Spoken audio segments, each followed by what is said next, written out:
এতটুকু ঘুমাবো যতটুকু না হইলে না হয়, খাবো এতটুকু যতটুকু না হলে না হয়। আমরা বাকি সময়টুকু উজাড় করে দিয়ে মানুষের কাছে এই সত্য বার্তাটি পৌঁছে দিব। আমরা চাই সৎ, যোগ্য, আদর্শবান নেতৃত্ব। আমরা চাই সৎ, আল্লাহওয়ালা নেতৃত্ব।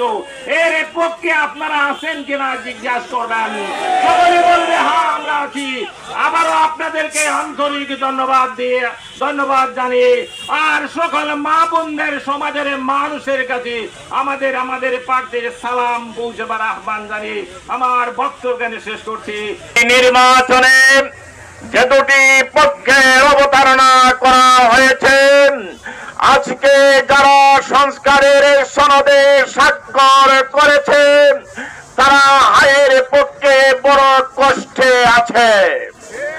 আমরা তাদেরকে বলতে চাই যে 16 জুলাই সনদে রক্তের সাগর দিয়ে আমরা অর্জন করেছি, সেই সনদকে বাস্তবায়ন করার জন্য আরো যদি এক সাগর রক্ত দিতে হয়, বাংলার তরুণেরা, বাংলার যুবকেরা, বাংলার ধর্মপ্রাণে মানুষেরা প্রস্তুত রয়েছে। আপনারা জায়গায় জায়গায় যে সন্ত্রাসের নমুনা দেখাচ্ছেন, আমরা বলতে চাই আমাদেরকে সন্ত্রাসের নমুনা দেখিয়ে লাভ হবে না। আমরা পৃথিবীতে এসেছি শাহাদত লাভ করার জন্য।